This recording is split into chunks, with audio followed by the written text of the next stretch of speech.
ஓம் நமச்சிவாய. திருச்சிற்றம்பலம். சிவாய நமக. சிவசிவாய நமக. நல்லதே நடக்கட்டும். உண்மையில் உங்களுக்கு ஒரு எதிரி உண்டு எனில் உள்ளத்தில் எழும் ஒழுங்கற்ற எண்ணமே என்பதில் நீங்கள் கவனம் செலுத்துங்கள்.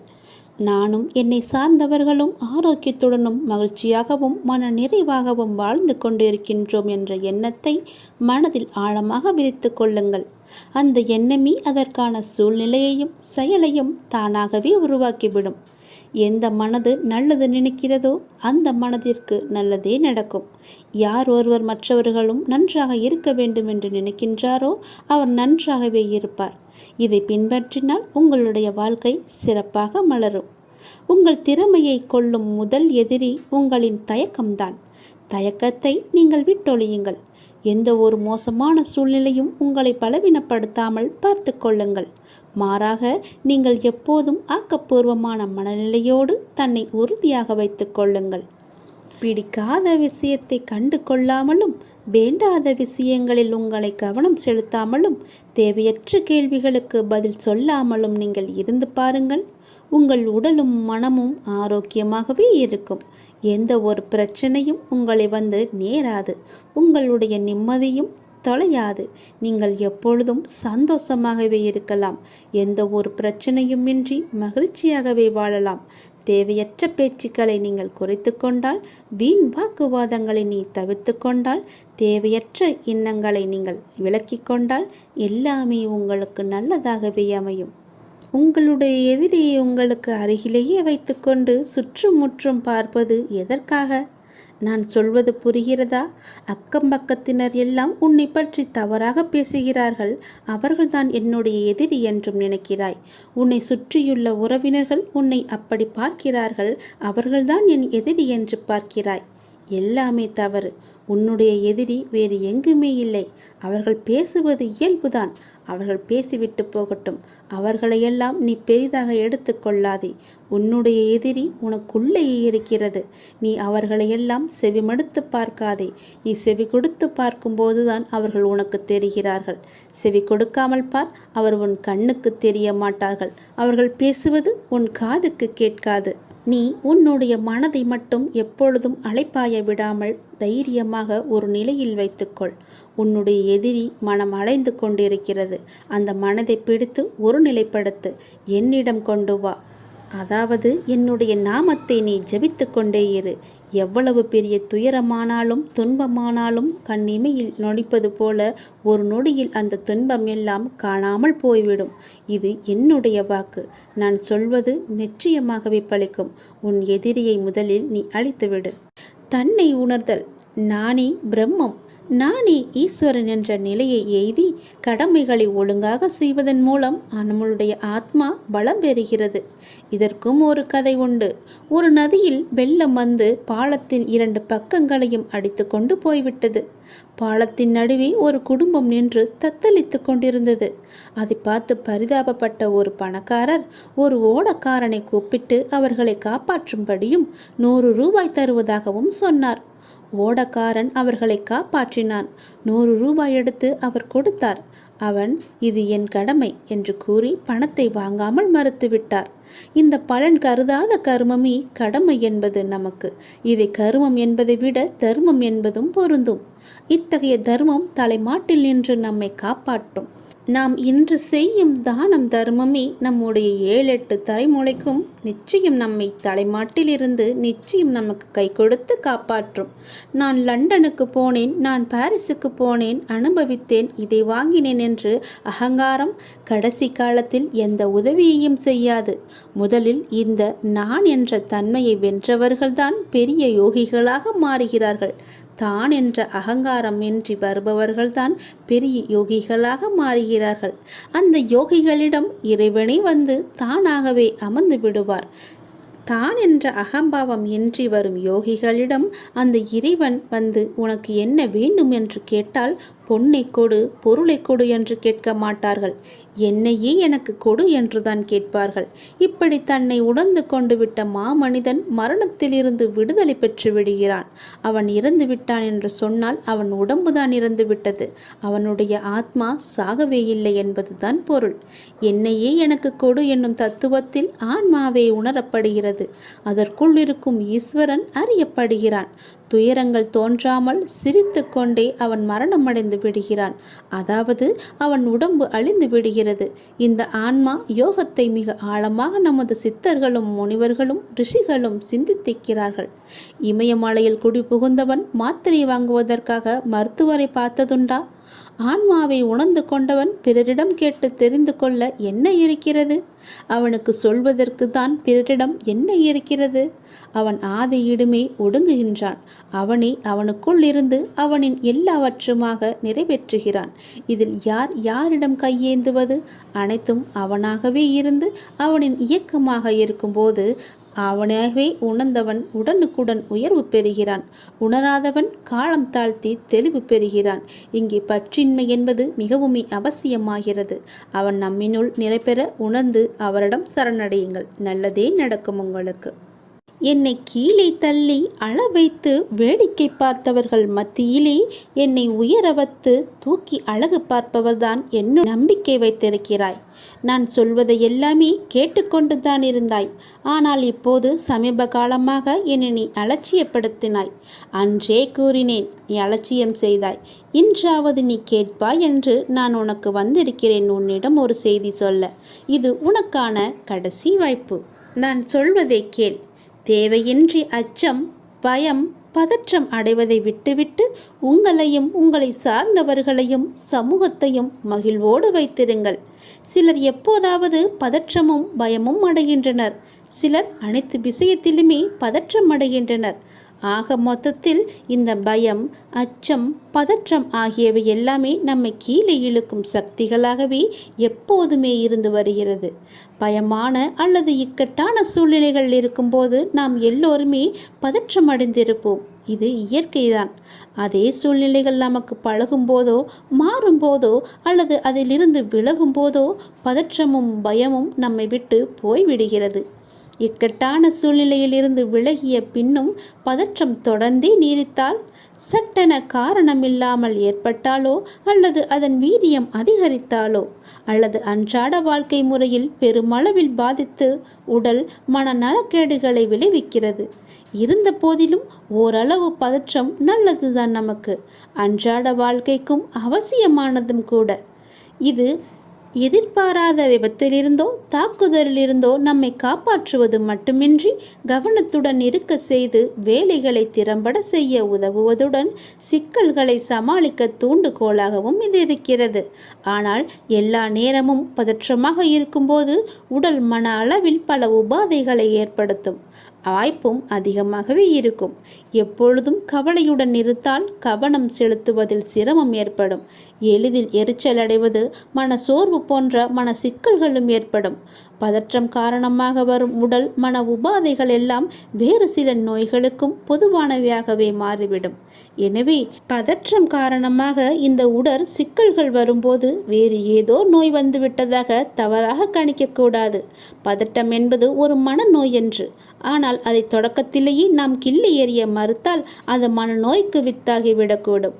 உடல் அளவிலும் மனதளவிலும் ஏற்படும் பதற்றத்தின் அறிகுறிகள் எந்த விதமான சூழ்நிலையில் ஏற்படுகிறது, எவ்வளவு நேரம் நீடிக்கிறது, எப்படி சரியாகிறது என்பதில் கவனம் செலுத்த வேண்டும். எப்பொழுதும் தளர்வு நிலையில் இருப்பது, உங்களுக்கு ஏற்படும் மன உளைச்சல், மன அழுத்தத்தின் காரணம் அறிந்து திறம்பட சமாளிப்பது பதற்றத்தை சரி செய்ய உதவும்.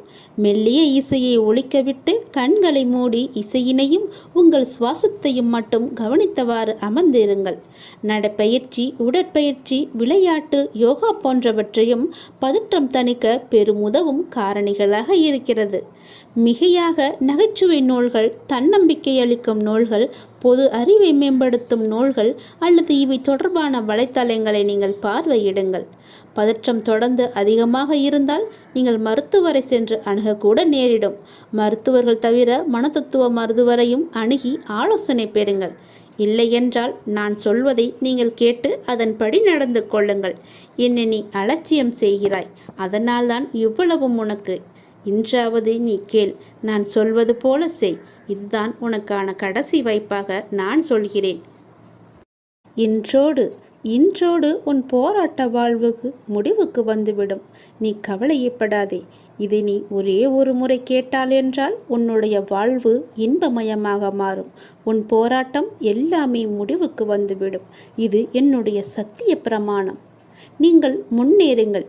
கடவுள் மீதும் நம்பிக்கை வையுங்கள். உங்கள் மீதும் நம்பிக்கை வையுங்கள். எல்லாம் என் நன்மைக்கே நடக்கிறது என்று நம்பிக்கையுடன் சொல்லுங்கள். நம்பிக்கையுடன் உங்களுக்கு நீங்களே நினைவுபடுத்திக் கொள்ளுங்கள். தெய்வீக திட்டத்தில் அளவற்ற புத்திசாலித்தனம் இருக்கிறது. கடந்த காலத்தை பற்றி தொடர்ந்து யோசிக்காதீர்கள். எதிர்காலத்தை பற்றி அதிகமாக நீங்கள் கவலைப்படாதீர்கள். நடப்பது எல்லாம் நன்மையாகவே நடக்கும். அதனுடைய போக்கிலேயே நடக்கும். எதிர்காலத்தை பற்றி நினைத்து கொண்டு நிகழ்காலத்தை நீங்கள் வாழ விட்டு மறந்து விடாதீர்கள். நிகழ்காலத்திலேயே நீங்கள் வாழ்ந்து விடுங்கள். உங்கள் விதிக்கு நீங்களே சிற்பியாக இருங்கள். எப்போதும் நேர்மையாக சிந்தித்து சிறந்த சுய முயற்சியை நீங்கள் மேற்கொள்ளுங்கள். தனக்கு உதவி செய்பவர்களுக்கு கடவுள் நிச்சயம் உதவுவார். நீங்கள் நேர்மையுடன் மனதில் எந்த ஒரு தவறான குறிக்கோளும் இல்லாமல் செய்யும் முயற்சிகள் அனைத்துமே வெற்றி பெறும். எல்லா வளங்களும் தானாகவே ஒன்றின் பின் ஒன்றாக உங்களை நோக்கி வரும். உங்களுடைய துன்பத் துயரங்கள் எல்லாமே தானாகவே பனி போல ஓடிவிடும். அன்பு, பணிவு மற்றும் இரக்கத்துடன் உங்கள் வாழ்க்கையை நீங்கள் முழுமையாக வாழுங்கள். உங்கள் வாழ்க்கையை தலைச்சிறந்த படைப்பாக்குங்கள். உங்கள் வாழ்க்கையை பற்றி எல்லோரும் பேசும்படி செய்யுங்கள். அவர் எவ்வளவு கஷ்டப்பட்டு முன்னேறி வந்திருக்கிறார், அவரை போல எல்லோரும் இருக்க வேண்டும் என்று ஊரார் பேசும்படி மெய்ச்சித்து வாழ பாருங்கள். நேர்மையுடன் நீங்கள் முயற்சி செய்யுங்கள். உங்களுடைய முயற்சி எல்லாமே தானாகவே வெற்றி பெறும். அந்த வெற்றியிலிருந்து தான் உன்னுடைய வாழ்வும் வளம் பெறும். உன்னுடைய வாழ்க்கையில் பலவிதமான நல்ல நல்ல மாறுதல்கள் எல்லாம் ஏற்படும். பல விதங்களில் உனக்கு எல்லாமே நல்லதாகவே நடக்கும். பல வழிகளில் உனக்கு பணமும் கிடைக்கும். அந்த வெற்றியை நோக்கி நீ சென்று கொண்டே இரு. நீ மற்றவர்களுக்கு உன்னால் முடிந்த தான தர்மங்களை செய்யும்போது கடவுள் உன்னுடனேயே தானாக வந்து விடுவார். யாரும் கேட்காத போது நீயாக சென்று உதவு. அவரின் கஷ்டம் அறிந்து அவருக்கு நீ உதவிப்பார். கடவுள் உன் கஷ்டம் அறிந்து உனக்கு உதவ முன்னோக்கி வருவார். அவரே எல்லா பிரச்சனையையும் தீர்த்து வைப்பார். உன்னால் முடிந்த உதவியை மட்டும் எல்லோருக்கும் செய்துவிடு. இன்றோடு உன் போராட்ட வாழ்வு எல்லாமே ஒரு முடிவுக்கு வரும் என்று சொன்னேன் அல்லவா? அது சத்தியமாகவே நடக்கும். என் மீது சத்தியமாகவே நடக்கும். இதை நீ ஒரு முறை கேட்டு அதன்படி நடந்து கொள். எல்லாமே உனக்காக சொல்லப்பட்டது. உன்னுடைய பிரச்சனைக்காக, தீர்வுக்காக சொல்லப்பட்டது. இதை நீ செய், நல்லது நடக்கும். ஆர்வமும் சிந்தையும் உள்ள பக்தர்களின் விருத்தியில் நான் இருந்து கொண்டே அவர்களின் தொன்று தொட்டு இருக்கும் அடர்ந்த அஞ்ஞானமாகிய இருளை என்னுடைய கருணையினால் மிக்க ஒளியுடன் விளங்கும் விவேகம் என்னும் ஞான தீபத்தினால் முற்றும் நாசமடையும்படி நான் செய்வேன் என்று நீ உணர்ந்து கொள். நல்லது ஒன்றை அடைய வேண்டுமென்ற சிரத்தை ஒருவனுக்கு இருந்தாலே அவனிடம் இறைவன் குடிக்கொண்டிருக்கிறான் என்று பொருள். இல்லையென்றால் அவனுக்கு மேற்கொண்டு என்ன செய்ய வேண்டும் என்பது கூட தோன்றாமல் இருக்கலாம். ஆதலால் நாம் செய்யும் ஒவ்வொரு செயலின் பின்னணியிலும் இறைவன் இருக்கிறான் என்று நம்புபவனுக்கே பிரபஞ்சமும் அதன் இயக்கங்களும் ஒவ்வொன்றாக புரிய வரும்.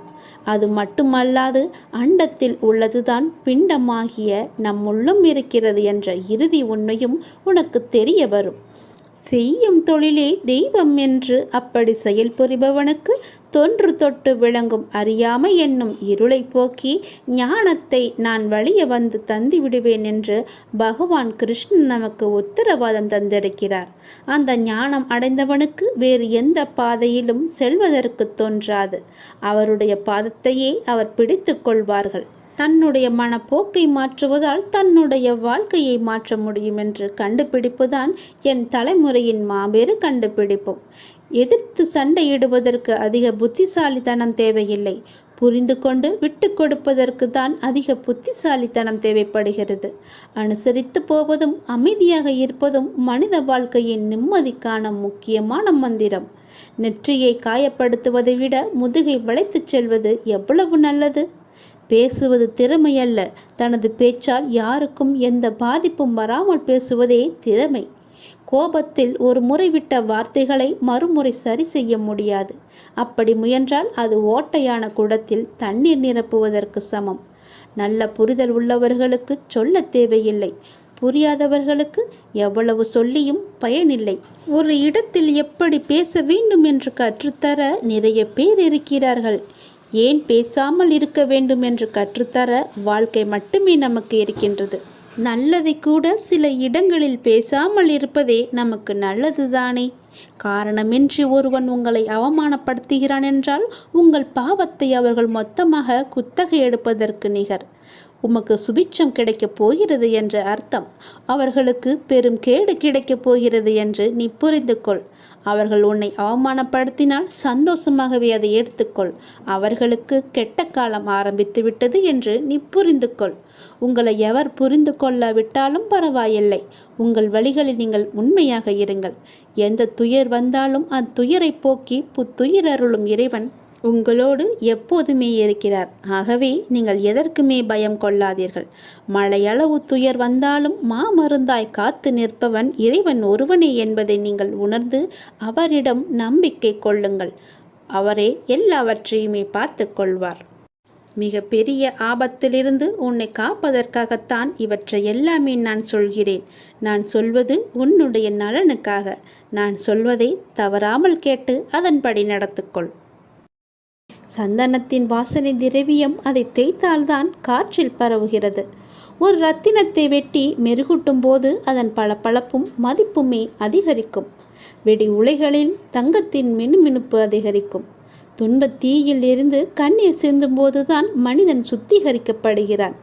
உண்மையில் கண்ணீர் உருகிய மென்மையான இதயத்தை குறிக்கிறது. கடவுளின் முன்னிலையில் ஆனந்த கண்ணீர் வருகிறது. கடவுள் அமைதியாக இருந்தால் வருந்துதல், குற்ற உணர்வு மற்றும் வலி ஆகியவற்றால் நமக்கு கண்ணீர் வழிகிறது.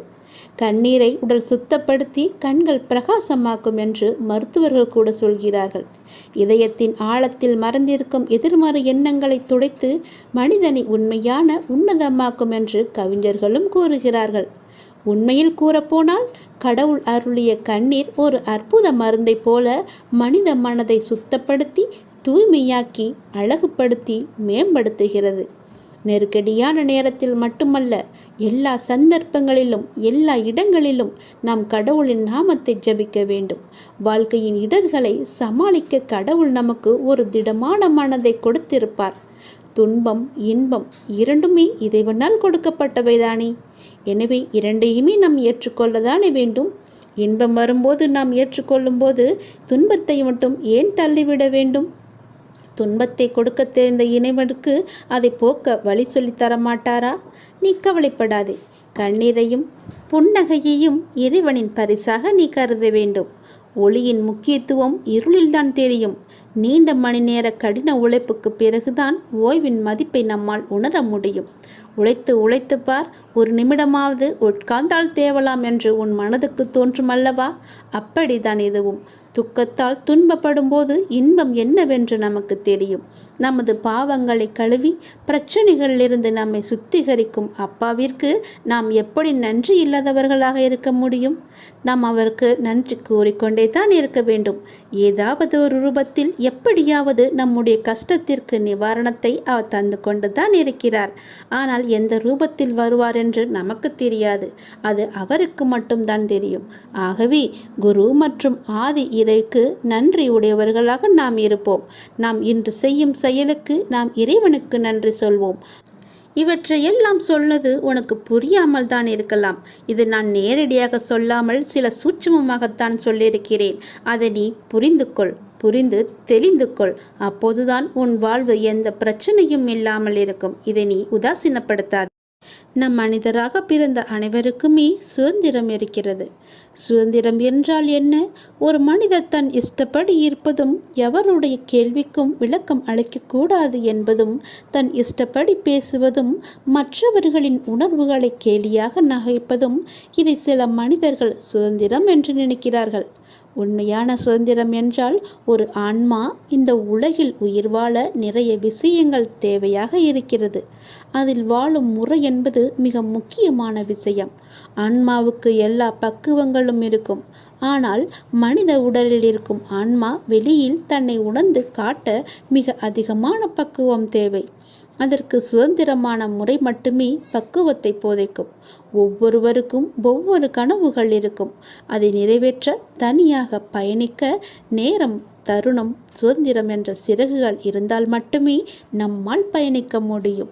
ஒரு குழந்தையாய் ஒரு ஆன்மா இருக்கும்போது, அது எழுந்து நடக்க பயிலும் போது பெற்றோர்கள் சொல்லிக் கொடுக்கிறார்கள். அந்த குழந்தை தன் கால்களால் முயன்று நடக்கும்.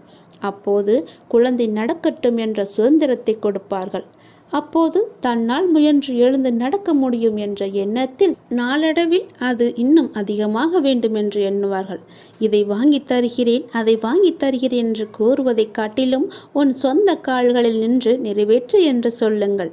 உனக்கான சுதந்திரமாகவும் உனக்கான வழிகாட்டியாகவும் வருவேன் என்று எடுத்துக்காட்டாய் விளங்கும் தருணம் அது. அந்த ஆன்மா தன் சிறகுகள் மூலம் பறந்து தனக்கென்று உருவாகும் வழிகளை பார்க்கும்.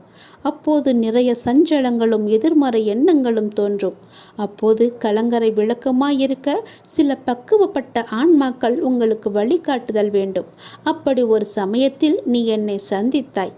ஆனால் நான் உன்னை சந்தித்து பல ஜென்மங்களாக உனக்கான தருணம் வரும் வரை உன்னிடத்தில் நான் அமைதியாக இருந்தேன். உனக்கே தெரியாமல் உனக்கென்ற ஒரு நேரமும் வந்தது. என் உயிர் குழந்தையாய் என்றுமே நீ இருந்து கொண்டு இருக்கிறாய். நீ படகில் பயணிக்கும் கடலில் என் பாதுகாப்புடன் செல்கிறாய். உனக்கென்ற சுதந்திரம், உனக்கான கனவு. அதில் உன்னை நேர்மறை சாயலில் பிரதிபலிக்கச் செய்வேன். வெற்றி என்ற ராஜ சிம்மாசனத்தில் உன் சிறகுகளை உடைத்தவர்கள் முன்னிலையில் உயர்ந்து நீ நிற்பாய். இது என்னுடைய சத்திய வாக்கு. நான் உன்னை சோதித்து பார்த்தேன். உன்னுடைய அன்பை சோதித்து பார்த்தேன். உன் பக்தியை சோதித்து பார்த்தேன். உன்னுடைய நம்பிக்கையை சோதித்து பார்த்தேன். உன்னுடைய பலம் எது, பலவீனம் எது என்ற விசுவாசத்தையும் நான் சோதித்து பார்த்தேன். உன் அன்பின் ஆழத்தை நான் புரிந்து கொண்டேன். உன் பக்தியின் தூய்மையை நான் புரிந்து கொண்டேன். உன்னுடைய பலம் மற்றும் விசுவாசத்தையும் எவ்வளவு உன்னதமானது என்பதையும் நான் அறிந்து கொண்டேன். எதற்குமே அஞ்சாதே, உன்னோடு நான் இருக்கிறேன். எல்லாமே நலம் பெறும். நாம் கடவுளிடம் எது வேண்டுமானாலும் அவர் அமைதியாக இருப்பதற்கு காரணம் இருக்கும். நீங்கள் கடவுளிடம் பேசுவதை மட்டும் நிறுத்திவிடாதீர்கள். இறைவனிடம் நீங்கள் பேசுங்கள். இறைவனிடம் பேசும் வார்த்தைகள் மிகவுமே வலிமையானவை. இறைவனிடம் திரும்ப திரும்ப ஒரு விஷயத்தையே சொல்லும்போது அது கண்டிப்பாக நிறைவேறியே தீரும். இறைவனிடம் நீங்கள் கேட்கும் ஒவ்வொன்றையும் அவர்கள் கவனித்து கொண்டு தான் இருக்கிறார். உங்கள் பிரார்த்தனைகள் கண்டிப்பாக ஒரு நாள் நிறைவேற்றப்படும். அவருடன் பேசுவதை மட்டும் நிறுத்திவிடாதீர்கள். ஒரு விஷயம் நமக்கு நடக்க வேண்டும் என்றால் இறைவனிடம் முறையிட்டு கொண்டே இருங்கள். இது நடந்தே ஆக வேண்டும், இதை சரி செய்யுங்கள் அப்பா என்று சொல்லிக் கொண்டே இருங்கள். நிச்சயமாகவே அவர் உங்கள் பிரார்த்தனையை நிறைவேற்றி தருவார். நம்பிக்கையோடு இருங்கள். அவர் தருவார் என்ற நம்பிக்கையோடு இருங்கள். நம்பிக்கை இருந்தால் அந்த வானமும் நமக்கு வசப்படும். இந்த பிரபஞ்சத்தையே ஆளும் மிகப்பெரிய சக்தி உங்களது தேவைகளையும் கண்டிப்பாக நிறைவேற்றும். இறைவனால் நிறைவேற்ற முடியாத அளவிற்கு பெரிய பிரார்த்தனைகள் எதுவுமே கிடையாது. அவர்தான் அந்த பிரச்சனையை உருவாக்கியவர். உருவாக்கியவருக்கு பிரச்சனையை தீர்க்க தெரியாதா? உங்களுக்கு தேவையானதை கண்டிப்பாக அவர் வழங்கிக் கொண்டே இருப்பார். அதை யாராலும் தடுக்க முடியாது. இதுவரை இறைவன் கொடுத்ததற்கு இனி கொடுக்க போவதற்கும் என அனைத்துக்குமே நீங்கள் நன்றி சொல்ல வேண்டும். நன்றி சொல்ல மறவாதீர்கள். உங்களை கைப்பிடித்து வழி நடத்தி கொண்டிருக்கும் சக்தியை முழுமையாக நம்புங்கள். நீங்கள் யார் மீது ஒருவர் மீது நம்பிக்கை வைத்திருக்கிறீர்களோ அது முழுமையான தூய மனதுடன் கூடிய நம்பிக்கையாக இருக்க வேண்டும். எது செய்தாலும் அசைக்க முடியாத நம்பிக்கையாக இருக்க வேண்டும். அப்போதுதான் அவருடைய முழுமையான லீலைகள் நமக்கு தெரிய வரும். என்றுமே அது உங்களை கைவிடாது. உங்களுக்கு வேண்டியது அனைத்தும் வாரி வழங்கும். உங்களுக்கு வேண்டிய அனைத்தையும் பெற்று நீங்களும் உங்களை சார்ந்த அனைவரும் மகிழ்ச்சியோடு வாழ்வீர்கள். அதற்கு அவரே துணையாகவும் இருப்பார். நீங்கள் செய்ய வேண்டியது எல்லாம் அவரிடம் நீங்கள் தினமும் பேசிக்கொண்டே இருப்பது மட்டும்தான். என்ன அப்பா, எப்படி இருக்கிறீர்கள் என்று ஆரம்பித்து எல்லாவற்றையுமே பேசுங்கள். எல்லாவற்றிற்கும் அவர் நிச்சயம் பதில் தருவார். ஆனால் அந்த பதிலுக்கு நீங்கள் நீங்கள் கொஞ்சம் காலம் காத்திருக்க வேண்டும். உடனடியாக நடக்க வேண்டுமென்றால் அது நடக்காது. சிறிது காலம் பொறுமையாகத்தான் இருக்க வேண்டும். இப்போது நீங்கள் செய்ய வேண்டிய மிக முக்கியமான காரியம் என்னவென்றால், உங்களுக்கான காரியங்கள் நிறைவேறப் போகும் இந்த நாட்களில் மிக பொறுமையாக இருப்பதுதான். நீங்கள் பொறுமையுடனும் நம்பிக்கையுடன் இருப்பதுதான் அவருக்கு நீங்கள் செய்யும் வழிபாடு, தொண்டு என்று கூட வைத்துக் கொள்ளலாம். அவர் உங்களிடம் வேறு எதுவுமே கேட்கவில்லை. நான் உங்களுக்கு செய்து தருகிறேன், அதற்கு பதிலாக நீங்கள் என் மீது நம்பிக்கையும் பொறுமையாக இருங்கள் என்று சொல்கிறார்.